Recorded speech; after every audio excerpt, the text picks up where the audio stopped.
All right, in this Vcast, we're going to go over the 4 different kinds of seismic waves. Now, seismic waves are just the different kinds of vibrations that are sent out during an earthquake. And we can divide those up into 2 main groups, body waves and surface waves.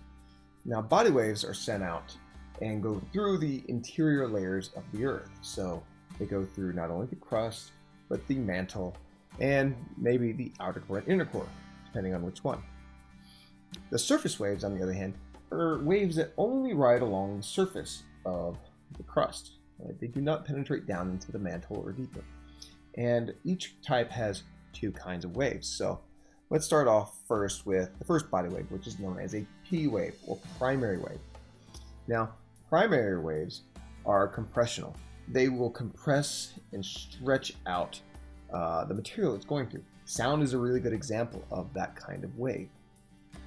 And you can see in the animation as it moves down to the right, the rock is compressed forwards and then backwards. Right? So it's going in the same direction as the motion of the wave. There is no left and right motion here or up and down. It's all in that same direction of the wave. And another property of these kind of waves are that they are the fastest waves. All right? And can travel through solids or liquids. So they travel through all the different layers of the Earth.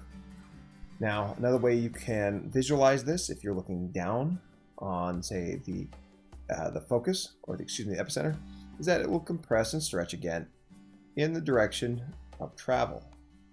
All right, and since the wave is moving in all different directions, all right, it's going out from this point and compresses and stresses the material like that. The second of the body waves is a S wave or secondary wave, and it causes motion right angles of the direction of travel. So it's kind of the complete opposite of the P waves. That could be an up and down, like in this direction, or in this animation down here. It is moving up and down. So it is 90 degrees perpendicular to wave of travel, or that also means that it could potentially be left and right. All right, so instead of just doing that, it could move it to the left or the right. It's got to be one or the other, though. And another way you could visualize that, looking down, is that, again, as the wave is traveling in this direction, all right, the rock is moved left and right. All right. The wave moves out in this direction, it twists left and right, and so on. Let's see here. Now, those were both body waves, and one last thing, if I didn't say it, is that these S waves are different in the fact they do not travel through liquids. Liquids don't support that shearing motion. Surface waves, right now there are 2 surface waves. Surface waves can only travel along the surface, and the first one's known as the love wave, which is named after the guy who first described them.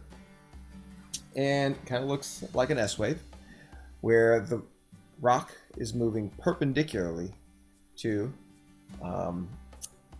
the travel of the wave.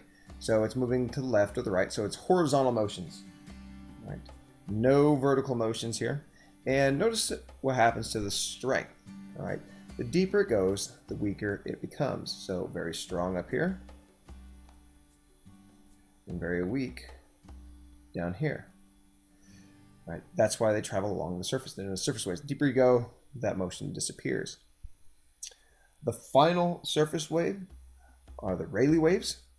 Now, as the wave travels, all right, this has a most complicated motion. It does move up and down. All right, but it also moves it forwards and backwards. So it's best to visualize if you were bobbing in a life raft on the ocean. It would push you up and down and left and right as you go up and over these waves. So it's up and down and forward and backwards, but no side to side. There's not left and right. That is the love wave for the surface. Same thing though, very strong on the surface and very weak motion on the bottom. All right, deeper you go. It's a surface wave, so it stays on the surface. And most of the shaking that we feel during an earthquake are these Rayleigh waves racing across the surface. Now, I say racing, but they still are the slowest of all of the types of waves. All right. So there are the 4 kinds of waves. We need to know how they move, what they move through, where we can find them, and that should do it.